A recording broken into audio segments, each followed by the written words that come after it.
సూర్య Teja news కి స్వాగతం. ముందుగా ముఖ్యాంశాలు.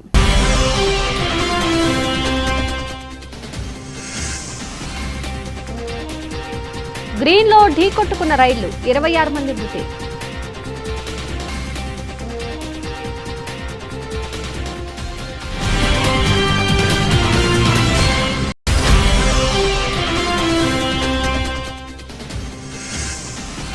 రెండు 2047 కల్లా అభివృద్ధి చెందిన దేశంగా భారత్ అవతరిస్తోందన్న ప్రధాని. టెక్నాలజీతో జీవనం అనే అంశంపై మాట్లాడిన మోదీ.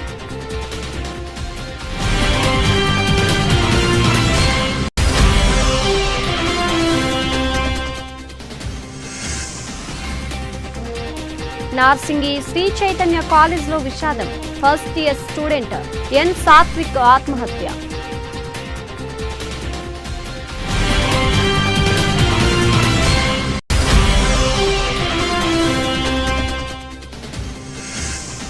మరోసారి మోసపోయేందుకు తెలంగాణ ప్రజలు సిద్ధంగా లేరు. యాత్ర ఫర్ చేంజ్ పాదయాత్రలో టీపీసీసీ అధ్యక్షుడు రేవంత్ రెడ్డి.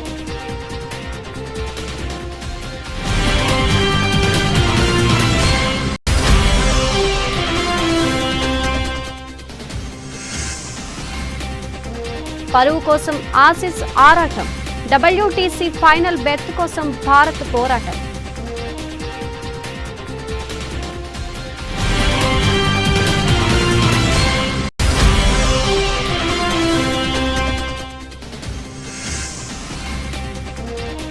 Mystic thriller Virupaksha.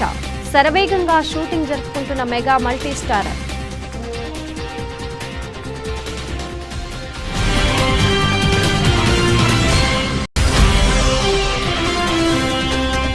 ప్రపంచ కుబేరుల జాబితాలో తిరిగి అగ్రస్థానానికి చేరుకున్న టెస్లా అధిపతి. టాప్ 10లోని ఏకైక భారత వ్యక్తి అంబానీ. మరింత క్షీణించిన అదానీ ర్యాంకింగ్.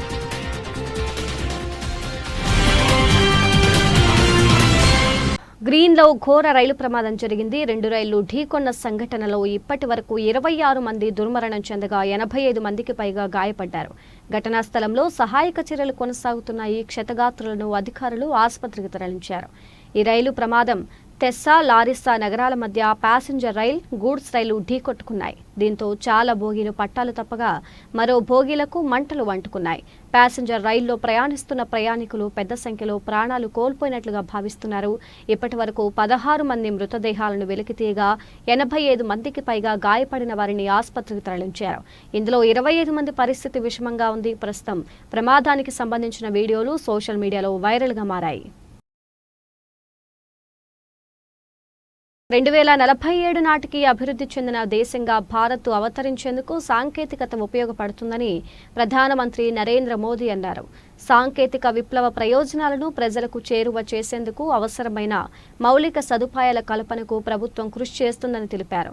సాంకేతికత అందరికీ సమాన అవకాశాలు కల్పిస్తుందని, ప్రభుత్వం కూడా అదే దిశగా పనిచేస్తోందని స్పష్టం చేశారు. కేంద్ర బడ్జెట్ 2023లో ప్రకటించిన కొత్త ఆలోచనలను సమర్థవంతంగా అమలు చేసేందుకు అవసరమైన సలహాలు, సూచనల కోసం టెక్నాలజీతో జీవనం అనే అంశంపై ప్రభుత్వం మంగళవారం నిర్వహించిన బడ్జెట్ అనంతర వెబినార్లో మోదీ వ్యాఖ్యలు చేశారు. చిన్న వ్యాపారులు ఎదుర్కొంటున్న 40,000కు పైగా సమస్యలను ఇప్పటికే పరిష్కరించామని చెప్పారు. పన్ను చెల్లింపుదారులు ఎదుర్కొంటున్న సమస్యలకు టెక్నాలజీ సాయంతో పరిష్కారం చూపామని చెప్పారు. ఆధార్, జన్ధన్ ఖాతా, మొబైల్తో కలిపిన టెక్నాలజీ వల్ల బ్యాంకింగ్ సేవలు అందరికీ చేరువైన విషయాన్ని, కరోనా సమయంలో కోవిన్ పోర్టల్ ఉపయోగపడిన తీరును ఈ సందర్భంగా గుర్తు చేశారు. 5G కృత్రిమ మేధపై ఇటీవల విస్తృత చర్చ జరుగుతోందని, వ్యవసాయం, విద్య, వైద్యంతో పాటు అనేక రంగాల్లో ఇవి మార్పులు తీసుకొస్తాయని అన్నారు.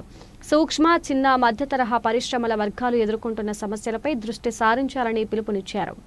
देश में 75 नए और बड़े प्लांट सिटी बने होते तो आज भारत की तस्वीर कुछ और ही होती। लेकिन अब 21वीं सदी में जिस तरह भारत तेज गति से विकास कर रहा है, आने वाले समय में अनेकों नए शहर ये भारत की अनिवार्यता होने वाली है। ऐसे में भारत में अर्बन डेवलपमेंट के दो प्रमुख पक्ष हैं। नए शहरों का विकास और पुराने शहरों में पुरानी व्यवस्थाओं का आधुनिकीकरण। इसी विजन को सामने रखते हुए हमारी सरकार ने हर बजट में अर्बन डेवलपमेंट को बहुत महत्व दिया है। इस बजट में अर्बन प्लानिंग के मानकों के लिए 15,000 करोड़ रुपए का इंसेंटिव भी तय किया गया है। मुझे विश्वास है इससे देश में प्लान और व्यवस्थित शहरीकरण की नई शुरुआत होगी, इसे गति मिलेगी। साथियों, आप सभी एक्सपर्ट जानते हैं कि अर्बन डेवलपमेंट में अर्बन प्लानिंग और अर्बन गवर्नेंस दोनों की बहुत बड़ी भूमिका होती है। 4 టెస్టుల సిరీస్లో భారత్ ఇప్పటికే 2-0తో ఆధిక్యంలో ఉంది. దీంతో బోర్డర్ గవాస్కర్ ట్రోఫీ చేజారుతుందన్న బెంగే లేదు. కానీ ప్రస్తుతం రోహిత్ సేన ముందు మరో లక్ష్యం ఉంది. అదే జూన్లో జరిగే వరల్డ్ టెస్ట్ ఛాంపియన్షిప్ పై ఫైనల్లో చోటు. దీన్ని అందుకునేందుకు భారత్ జట్టు కేవలం గెలుపు దూరంలో ఉంది. అందుకే వరుస విజయాల జోష్లో ఉన్న టీమిండియా నేటి నుంచి ఇండోర్ వేదికగా జరిగే 3 టెస్టుల్లోనే నెగ్గి ఆ ముచ్చట తీర్చుకోవాలన్న పట్టుదలతో ఉంది. వరల్డ్ నెంబర్ 1 జట్టుగా భారత్లో అడుగుపెట్టిన ఆస్ట్రేలియా వరుస పరాజయాలతో డీలా పడింది. అటు తమ ప్రధాన ఆయుధమైన స్పిన్తో కంగారులను వణికిస్తూ టీమిండియా ఆత్మవిశ్వాసంతో కనిపిస్తోంది. ఈ నేపథ్యంలో బుధవారం నుంచి స్థానిక హోల్కర్ మైదానంలో 3వ టెస్టు జరగనుంది. ఈ మ్యాచ్లో భారత్ గెలిస్తే సిరీస్ దక్కటమే కాదు, WTC ఫైనల్లో చోటుతో పాటు టెస్టుల్లో నెంబర్ 1 ర్యాంకు కూడా వశం చేసుకుంటుంది. అందుకే మరో టెస్టు వరకు వేచి చూడకుండా తమ స్థాయికి తగ్గ ఆట తీరుతో ఈ మ్యాచ్లోనే ఆసీస్పై విరుచుకుపడాలనుకుంటోంది. ఇక ఆసీస్ మాత్రం భారత్లో గెలిచేదెలా అనే సందిగ్ధంలో కొట్టుమిట్టాడుతోంది. ఇప్పటిదాకా కోల్పోయిన 40 వికెట్లలో 32 భారత స్పిన్నర్లే పడగొట్టారు. అందుకే స్పిన్ను ధీటుగా ఎదుర్కొంటే విజయం సులువనే భావనలో ప్రాక్టీస్ సాగించింది. అలాగే కీలక ఆటగాళ్ల గాయాలతో ఇబ్బంది పడుతున్న ఆసీస్ టీం కెప్టెన్ కమిన్స్ లేకుండానే బరిలోకి దిగబోతోంది.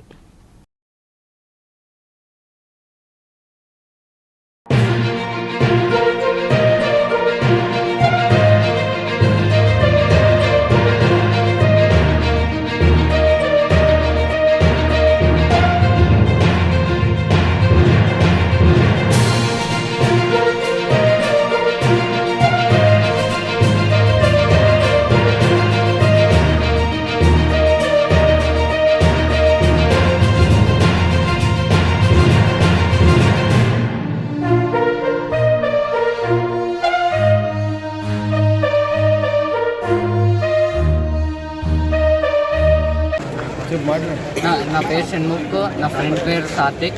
తను నిన్న నైట్ 10:30 ఆ టైంలో తను సూసైడ్ చేసుకొని క్లాస్ రూమ్లో చనిపోయాడు. దీనికి ముఖ్య కారణం తన మీద పెట్టిన ఒత్తిడి, అలాగే మార్క్స్ ఎక్కువ రావాలని అనే ఒక కాన్సెప్ట్ తోటి అతన్ని ఎంత అంటే అంత హింసకి గురి చేశారు. అలాగే తను కూడా మధ్య కొంచెం డిప్రెషన్గా, అలాగే మాతో కొంచెం దూరంగా ఉంటున్నాడు. దీని అంతటికి కారణం కాలేజ్ పెట్టే ఒత్తిడి వల్ల.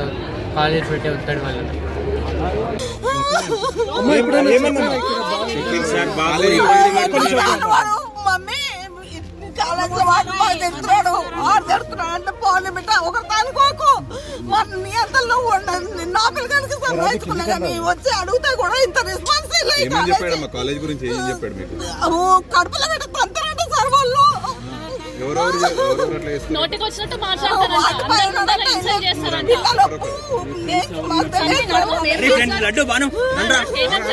ఒక్క నిమిషం, మీ మమ్మీ మాట్లాడుతుంది కదా.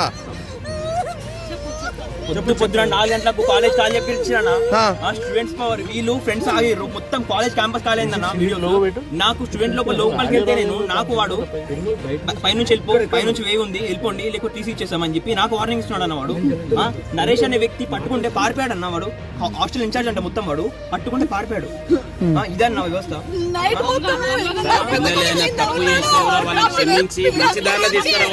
ఇష్టం వచ్చాడు కొడుతున్నాడు. పిల్లలు ఏమైనా తప్పు చేస్తే క్షమించి వాళ్ళ మంచిదారులో తీసుకురావాలి. వాళ్ళు కూడా ఉపాధ్యాయుల పని అది. పిల్లగాడే పోయినాక ఇంకేంటి సార్ ఇదంతా? నైట్ నేను ఎవరు రెస్పాన్స్ లేదు. బాబు ఇట్లా మా ఫ్రెండ్ కనిపించట్లేడని మా వాళ్ళ ఫ్రెండ్స్ రూమ్మేట్స్ చెప్తే కూడా వాళ్ళు ఇర్రెస్పాన్సిబిలిటీ సార్. వాళ్ళు ఒక్కరు కూడా వచ్చి చూడలే. ఒక 10 minutes ఒక 15 minutes తాళాలు కూడా తీయలేరు. 10 బావుకి ఇష్యూ అయింది సార్. 10 గంటల క్లాస్ అయిపోయిందంట.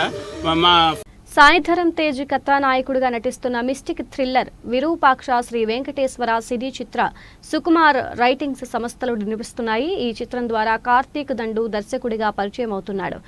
బీవీఎస్ఎన్ ప్రసాద్ నిర్మాత. ప్రముఖ దర్శకుడు సుకుమార్ స్క్రీన్ ప్లే అందిస్తున్నారు. తెలుగు, తమిళ, కన్నడ, మలయాళ, హిందీ భాషల్లో తెరకెక్కుతున్న ఈ చిత్రం ఏప్రిల్ 21న ప్రేక్షకుల ముందుకు రానుంది. టీజర్ నేడు రిలీజ్ కానుంది. ఈ సందర్భంగా అగ్ర హీరో పవన్ కళ్యాణ్ మంగళవారం టీజర్ ను వీక్షించారు. నిర్మాత మాట్లాడుతూ పవన్ కళ్యాణ్ కి టీజర్ బాగా నచ్చింది. విజువల్స్, బీజిఎం అన్ని బాగున్నాయని ప్రశంసించారు. సాయిధరం తేజ్ నటించిన గత చిత్రాలకు పూర్తి భిన్నమైన చిత్రం ఇదే. ఆయన పాత్ర కొత్త పంథాలో ఉంటుంది అని చెప్పారు. ఈ చిత్రానికి cinematography Shyam Dutt Sainuddin, production designer Sri Nagendra Tangala, సంగీతం అజనీష్ లోక్నాథ్.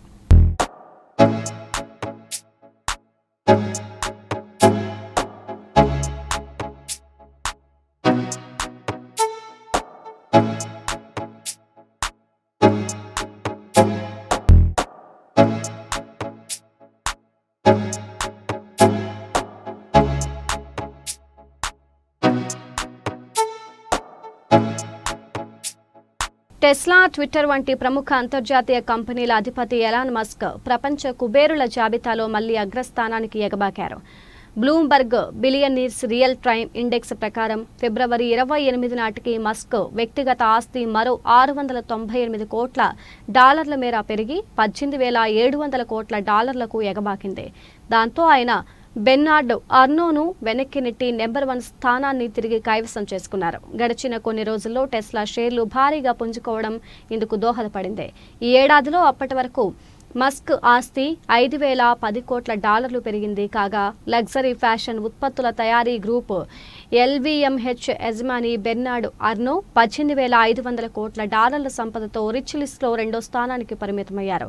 అంతర్జాతీయం ఈ కామర్స్ దిగ్గజం అమెజాన్ చీఫ్ జెఫ్ బెజోస్ $11,700 కోట్ల, మైక్రోసాఫ్ట్ వ్యవస్థాపకులు బిల్ గేట్స్ $11,400 కోట్ల, Berkshire Hathaway chairman Warren Buffett $10,600 కోట్ల వరుసగా 3, 4, 5 స్థానాల్లో ఉన్నారు. Reliance Industries chairman Mukesh Ambani top 10లోని ఏకైక భారత వ్యక్తి. $8,110 కోట్ల నెట్వర్త్తో ఆయన 10వ స్థానంలో ఉన్నారు.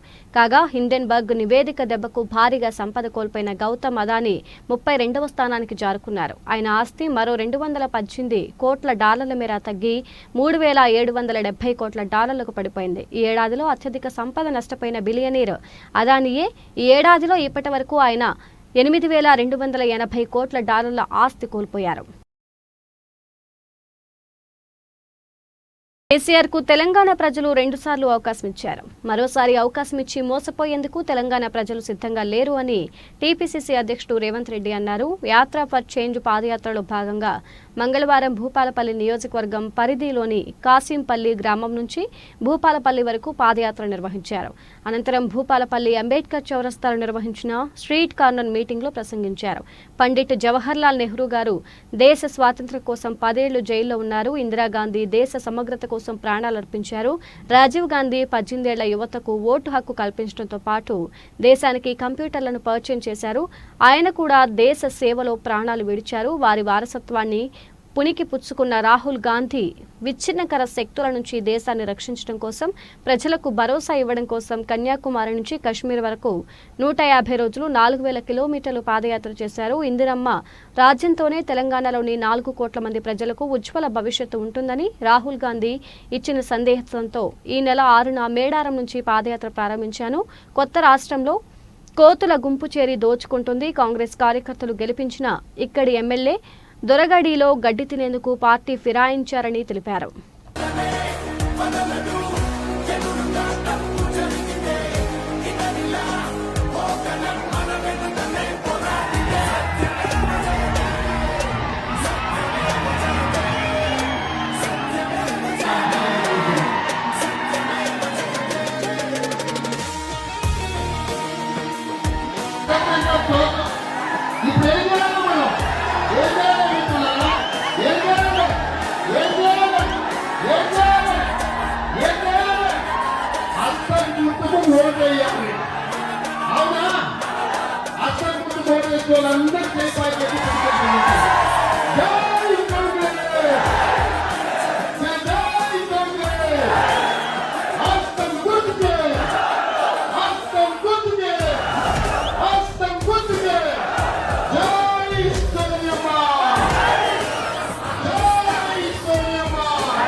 ముఖ్యమంత్రి వైఎస్ జగన్మోహన్ రెడ్డి పాలన మెచ్చి పలువురు తెలుగుదేశం పార్టీ నాయకులు ఆ పార్టీని వీడి వైఎస్ఆర్సీపీలోకి చేరుతున్నారని జగ్గయ్యపేట నియోజకవర్గ వైఎస్ఆర్ కాంగ్రెస్ పార్టీ యువ నాయకులు సామినేని వెంకటకృష్ణ ప్రసాద్ బాబు పేర్కొన్నారు.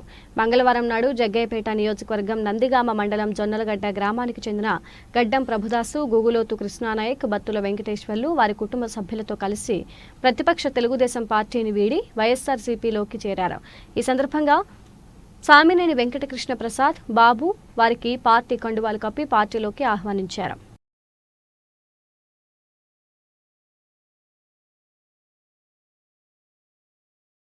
ప్రభుత్వ విప్ సామినేని ఉదయభాను ఆధ్వర్యంలో రెండవ రోజు రసవత్తరంగా జరుగుతున్న రాష్ట్ర స్థాయి మహిళా కబడ్డీ పోటీలు. ఆందోళ్ నియోజకవర్గం అల్లాదుర్గ మండలం గడిపెద్దాపూర్ వద్ద నేషనల్ హైవే 161 జాతీయ రహదారిపై అతివేగంతో వస్తున్న కారు బైక్ ఢీకొనడం జరిగింది.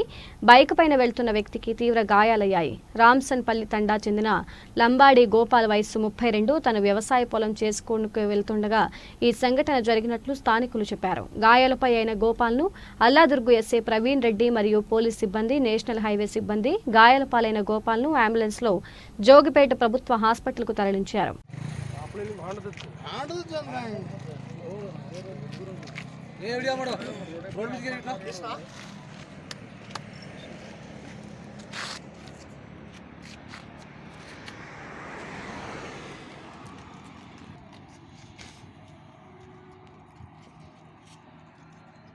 జూబ్లీహిల్స్ పోలీస్ స్టేషన్ పరిధి కార్మిక నగర్లో ఈరోజు ఉదయం భరత్ వయసు 34 ఆర్టీసీ మెకానిక్ తన ఇంట్లో ఫ్యాన్ కు ఉరివేసుకొని చనిపోయారు. ఈ మధ్యకాలంలోనే అతని భార్య కూడా చనిపోవడాన్ని జీర్ణించుకోలేక చనిపోయినట్లు స్థానికులు చెబుతున్నారు. ఈ విషయాన్ని జూబ్లీహిల్స్ ఎస్ఐ నాగరాజు వారి టీంతో కలిసి పర్యవేక్షిస్తున్నారు. అలాగే ఏరియా కార్పొరేటర్ సిఎన్ రెడ్డి మరియు స్థానిక బీఆర్ఎస్ నాయకులు వచ్చి భౌతిక గాయాన్ని సందర్శించి సానుభూతి వ్యక్తపరిచారు.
బాపట్ల పట్టణంలోని మూర్తి రక్షణానగర్లో ఈరోజు పెన్షన్ కార్యక్రమంలో స్థానిక శాసనసభ్యులు మరియు ఆంధ్రప్రదేశ్ మాజీ శాసనసభ ఉపసభాపతి కోన రఘుపతి మరియు Bapatla market yard chairman Krishnamurthy, Bapatla మండల వైఎస్ఆర్ కాంగ్రెస్ పార్టీ అధ్యక్షులు కోకి రాఘవారెడ్డి, బాపట్ల పట్టణ యూత్ అధ్యక్షులు చింతల రాజశేఖర్ తదితర నాయకులు పాల్గొన్నారు. కొల్లూరులో ఈరోజు ఉదయం వైఎస్ఆర్ పెన్షన్ కానుకను నేరుగా లబ్ధిదారుల ఇంటికి వెళ్లి అందించిన రాష్ట్ర మంత్రివర్యులు గౌరవనీయులు Shri doctor Meruga Nagarjuna. LB Nagar zone GHMC పరిధిలోని ఉప్పల్ సర్కిల్, చిల్కానగర్ డివిజన్లో వీధి కుక్కల బెడద మరియు వాటి నివారణకై చేపడుతున్న చర్యలో భాగంగా ఈరోజు కార్పొరేటర్ బన్నాల గీతా ప్రవీణ్, ముదిరాజ్, డీసీ అరుణకుమారి మరియు doctor Jivya Nayak, veterinary officer Uppal constituency in charge వారి ఆధ్వర్యంలో ఏర్పాటు చేసిన అవగాహన కార్యక్రమంలో చిల్కానగర్ ప్రభుత్వ పాఠశాలలో పిల్లలకు మరియు పలు కాలనీలో కాలనీ అసోసియేషన్ సభ్యులకు వివిధ సూచనలు చేయడం జరిగింది.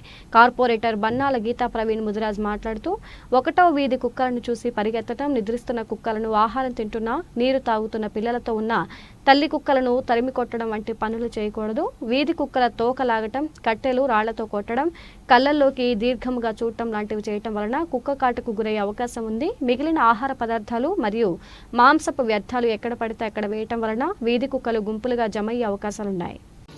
Good morning children. మరి ఇంతవరకు సార్ ప్రవీణ్ గారు చెప్పిన విధంగా అందరూ పాటించుకుంటూ జాగ్రత్తలు తీసుకుంటే కనుక ఎవరు కుక్క కాటుకు బారి పడకుండా ఉంటారని చెప్పేసి నేను మీ అందరికి తెలియజేస్తున్నాను. మరి ఇంటి పక్కన మనము వాటర్ తప్పకుండా డైలీ పెట్టాలని చెప్పేసి మీ అందరినీ కోరుకుంటున్నాను. ఇంకా మీ ఇంటి పక్కన ఉన్న వాళ్ళకు కూడా చెప్పండి. ఒక్కోసారి మనకు వీలు కాకపోయినా వాళ్ళైనా పెడుతూ ఉంటారు. మరి పడుకున్న కుక్కల్ని మీరు రాళ్ళు కొట్టి లేపడము అట్లాంటివన్నీ చేయకండి.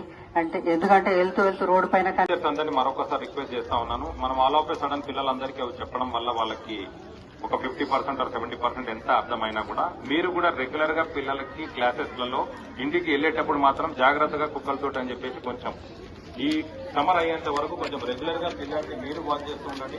కొంచెం పిల్లలకు కూడా క్లియర్ కట్ గా చెప్తా ఉండండి, కుక్కలకు దూరం ఉండండి నాన్న, కుక్కల జోలికి వెళ్ళొద్దని చెప్పేసి. పిల్లలు మీరు కూడా మీ రెస్పాన్సిబిలిటీ ప్రకారంగా మీరందరూ కూడా ఖచ్చితంగా నీళ్లు తొట్టి అవన్నీ జాగ్రత్తగా పెట్టేటట్టు ఏర్పాటు చేయండి. మీ ఇంట్లో దగ్గర చిన్న పప్పీస్ స్పెషల్ గా ఇప్పుడు మేడం చెప్పినట్టు చిన్న పప్పీస్ అక్కడ కనబడితే మీరేం చేస్తారు, ఆ పప్పీస్ దగ్గర గురికెళ్ళి ఆ పప్పీస్ ని పట్టుకోవడము, దాంతో ఏదో ఆడటం ప్రయత్నం చేస్తూ ఉంటారు. కానీ దాని తల్లి అక్కడే ఉంటుంది, మీరేదో దాన్ని పట్టుకోవడానికో కొట్టడానికో మరి ఇంకేదో చేస్తున్నారన్న ఆలోచనతోటి ఆ పెద్ద కుక్క వచ్చి మిమ్మల్ని కట్టే ప్రయత్నం చేస్తారు. కాబట్టి ఎక్కడ కూడా పప్పీస్ దగ్గరికి పోవద్దు. ఓకేనా? మీ ఇంట్లో కుక్కల్ని బయటకు వదలనీయకండి, ఇంట్లో కుక్కల్ని బయట కుక్కలతో తిరగనియొద్దు. మీ కుక్కలు ఇంట్లో ఉన్న వాటితోటి మీరు సేఫ్ గా ఇంట్లోనే ఉండాలి. స్కూల్కి వస్తూ పోయేటప్పుడు కూడా చాలా జాగ్రత్తగా ఉండండి. ఓకేనా? పిల్లలు ప్యాంప్లెట్స్ అందరు పైకి పెట్టండి. ఒకసారి ఇట్లా అందరికి ప్యాంప్లెట్స్ వచ్చినాయో లేదో అందరు పైకి పెట్టాలి. బాబు ఇటు నుంచి ఫోటో తీయండి, ఇక్కడ సైడ్ నుంచి గమ్ది సైడ్ మధ్యలో. ఓకేనా? మీరు అందరూ అట్నే పట్టుకొని తీసుకోండి. ఇది అయిపోగానే అందరు లోపలికి వెళ్ళిపోదురు. సార్ కూడా ఇప్పుడు స్కూల్లో ఒక తొట్టి పెట్టడానికి, స్కూల్ బయట ఒక తొట్టి పెడతాము. ఆ తొట్టిలో రెగ్యులర్ గా నీళ్లు ఉండేటట్టు చూడాల్సిన బాధ్యత ప్రిన్సిపల్ గారిది, టీచర్. నవీన్ హత్య కేసులో కీలక పురోగతిని పోలీసులు సాధించారు. హరిహర కృష్ణ, నవీన్ ఇద్దరు స్నేహితులు. అయితే ఇద్దరు స్నేహితులతో ఒకరికి తెలియకుండా మరొకరితో యువతి ప్రేమాయణం నడిపినట్లు పోలీసులు గుర్తించారు. యువతి సెల్ ఫోన్ను స్వాధీనం చేసుకున్న పోలీసులకు షాకింగ్ విషయాలు వెలుగు చూశాయి. తొలుత నవీన్తో ప్రేమాయణం నడిపిన యువతి ఆ విషయాన్ని హరికృష్ణ వద్ద దాచి అతనితో ప్రేమాయణం నడిపింది. కొన్నాళ్ల తర్వాత నవీన్ను పక్కన పెట్టి హరికృష్ణకు దగ్గరైంది. అయితే ఈ విషయం నవీన్కు తెలియకపోవడంతో పదే కాల్స్ చేయడం, మెసేజ్లు పంపడం వంటివి చేసేవాడు. కాగా హరికృష్ణతో యువతి ఉన్న సమయంలో నవీన్ నుంచి పదే మెసేజ్లు రావడంతో అతనిలో అనుమానం రేకెత్తింది. నవీన్ బతికి ఉంటే ఎప్పటికైనా ఇబ్బందేనని, ప్రేమించిన అమ్మాయి దూరం అవుతుందనే అక్కసుతోనే హత్యకు హరికృష్ణ స్కెచ్ గీశాడు. అబ్దుల్లాపూర్ మెట్ పూర్తిగా తెలిసిన ప్రాంతం కావడంతో నవీన్ను హత్య చేసేందుకు అదే సరైన ప్లేస్ అని హరికృష్ణ భావించాడు.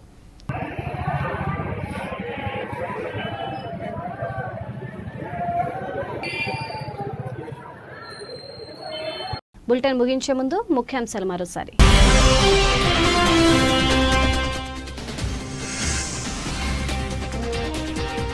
గ్రీన్లో ఢీకొట్టుకున్న రైళ్లు, 26 మంది మృతి.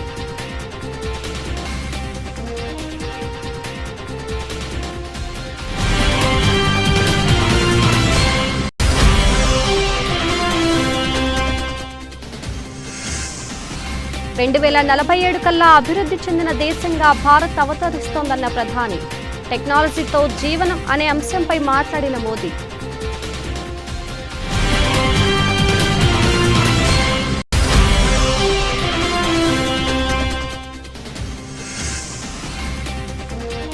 నార్సింగి శ్రీ చైతన్య కాలేజ్లో విషాదం. ఫస్ట్ ఇయర్ స్టూడెంట్ ఎన్ సాత్విక్ ఆత్మహత్య.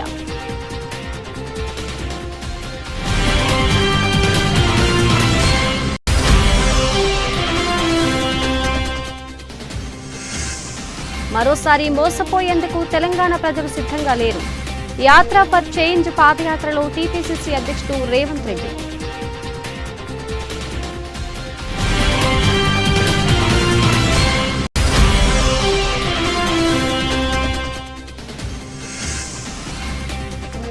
పరువు కోసం ఆసీస్ ఆరాటం.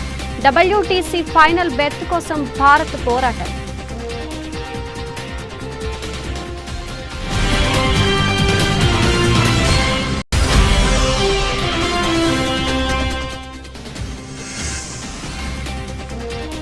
Mystic thriller Virupaksha. శరవేగంగా షూటింగ్ జరుపుకుంటున్న మెగా మల్టీ స్టారర్.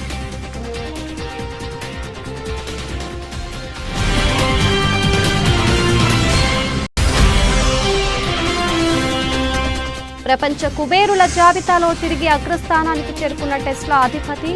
టాప్ 10లోని ఏకైక భారత వ్యక్తి అంబానీ. మరింత క్షీణించిన అదానీ ర్యాంకింగ్.